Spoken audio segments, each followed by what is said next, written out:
Hi there, I'm Mary Susie from Bead Me a Story. Thanks so much for joining me today. I'll be showing you how to make some Shaggy Magatama earrings. These are the long Magatama beads, so these are kind of a dagger shape and they're really fun to use. What I'd recommend is as you use them that you will be passing through from the low side of the bead up into the high side. I don't have my pliers handy, but going through this way as opposed to from the high side down. I think it's easier. I'll just mention that right up front. And we have some brand new Shaggy Magatama stretch bracelet kits. This is the third one that we have, and I'll use this just to show you that these are stretchy. But you don't really notice so much the rubber that's in these. Really, the beads and the metallics and the jump rings are what really shine through. These have been probably our most popular kit ever since their inception.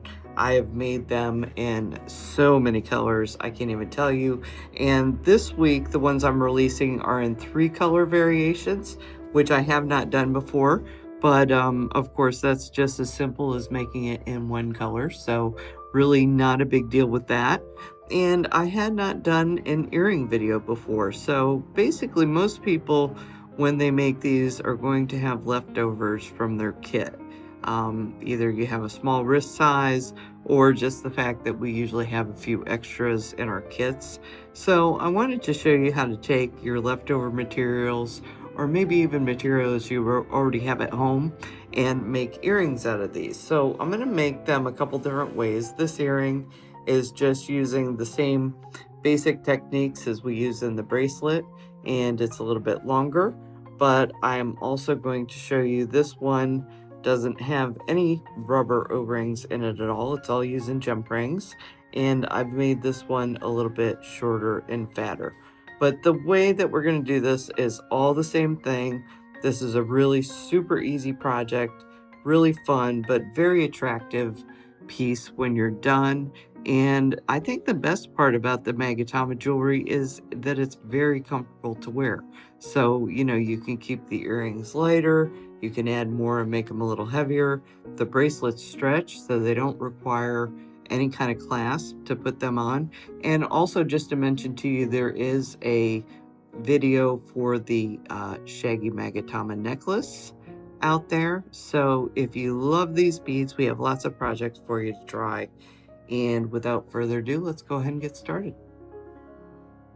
Okay, so to start any of our Shaggy Magatama projects, the first thing we need to do is make a 1x1 chain. So in the case of a bracelet, we definitely need the bracelet to be stretchy. So we're always going to be starting with an O-ring, jump ring, O-ring, jump ring, and so on and so forth. And the rubber O-ring that's in between each jump ring is what's going to make this stretchy. So we need that with our bracelets always. So I'll just show you here. I'm going to take 1 jump ring. I'll pick up 2 rubber O-rings. And I will close. Okay. And then we'll take our next jump ring. We'll pass it through one of these O-rings, pick up another rubber O-ring, and close. Okay, and we'll just keep doing that. You're just going to create a 1x1 chain. And in the case of a bracelet, like I said, we definitely want this to be every other one with rubber in between the metal. Now for our Shaggy Magatama necklaces, I believe I do all metal because we don't need the stretch. And if you're doing earrings, then you can do it like this, but you could also just do all jump rings in the center.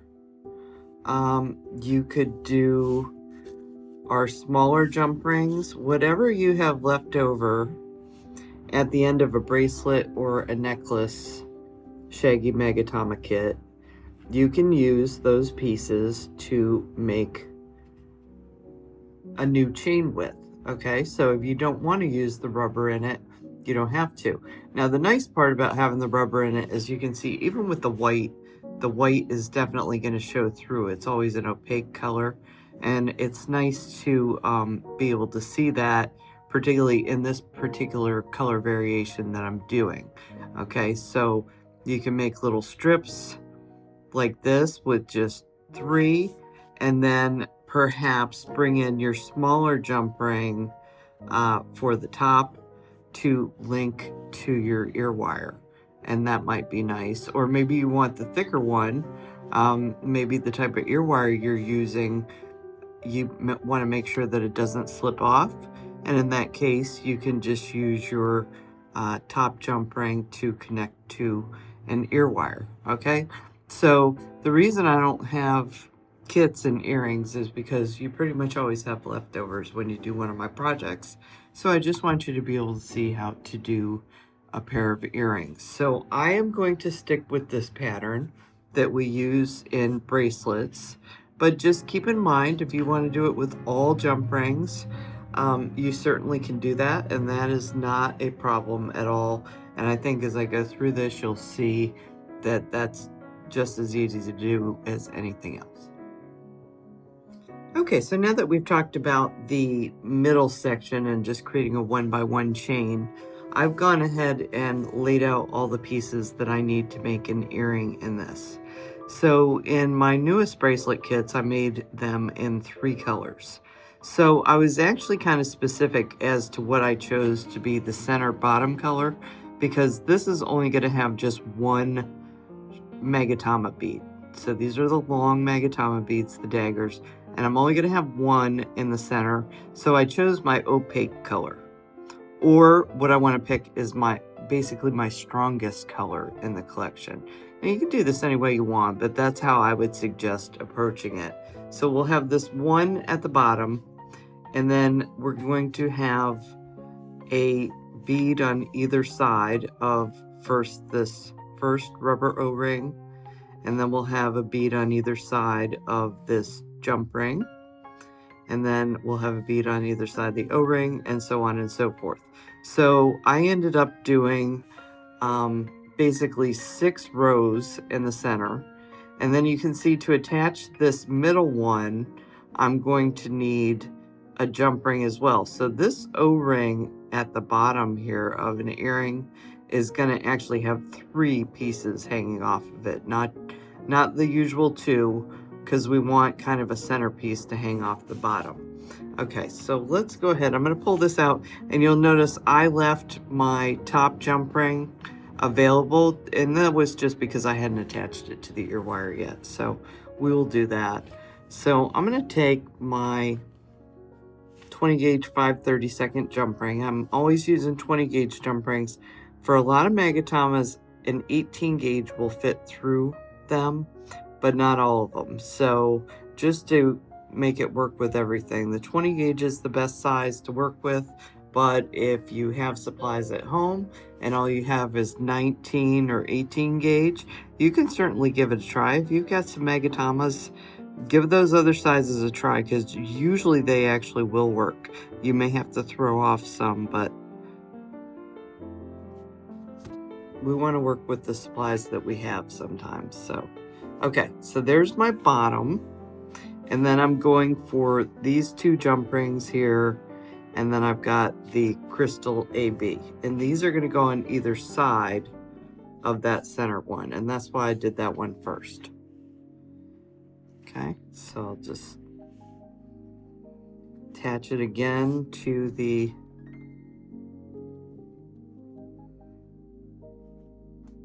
center bottom O-ring. And then with this second one, you know, I can flip this any way I want to right now. So you can see now I've got it on the left. So I just want to make sure that this next one is going to sit on the other side of that first bead that I applied. And even if you're doing this all in one color, if all the beads are the same color, you know, you're going to have 3 jump rings attaching to this bottom ring. Okay. So here we have the start of it. I'm gonna put it over here to the side, and then you can see we're gonna do the blue next. Okay, now the blue is going to get attached to the jump ring. So we'll go ahead and pick up the first one. I'm going to attach it to the right side.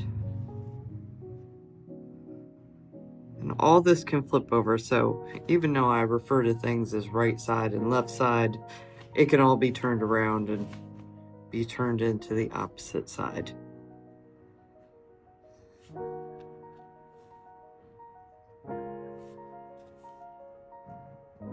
Okay, and then we're just going to keep adding jump rings like this all the way up the piece. So now you can see we are back to our Ceylon Salmon is the name of this color. And I'm going to add that to either side of this rubber O-ring. And then I'll go to the Crystal AB and we'll go on either side of that jump ring and so on and so forth until we get to the top. And I will go ahead and just add this on now. There's no reason not to. So this is the top of our earring, and that is the part that's going to go through the ear wire.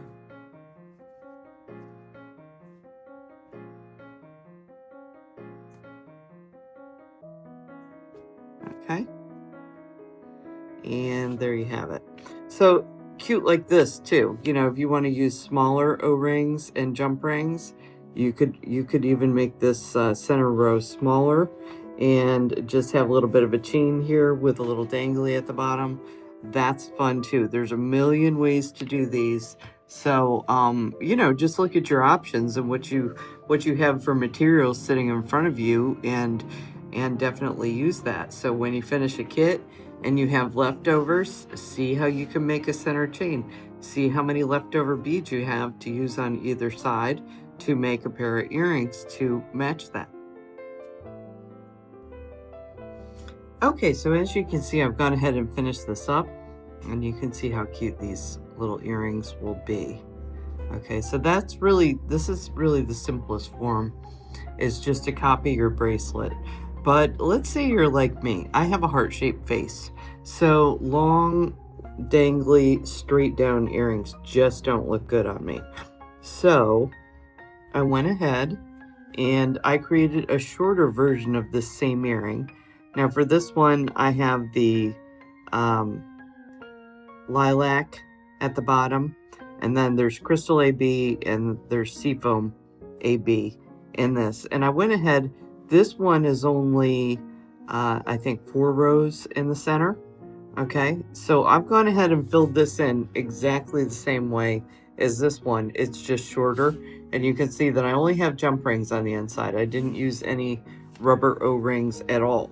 So I have this, it's already shorter, which is great for me.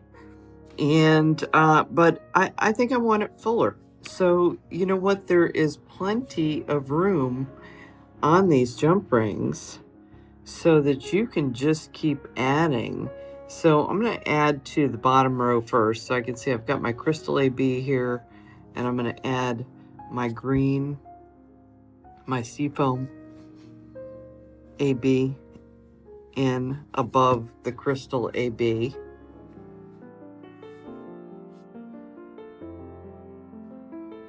And then I think even to that same row, I've got enough room to where I can add the purple too, the lilac lined AB into this same row. I can just keep filling it up, making this chunkier and chunkier as I go along.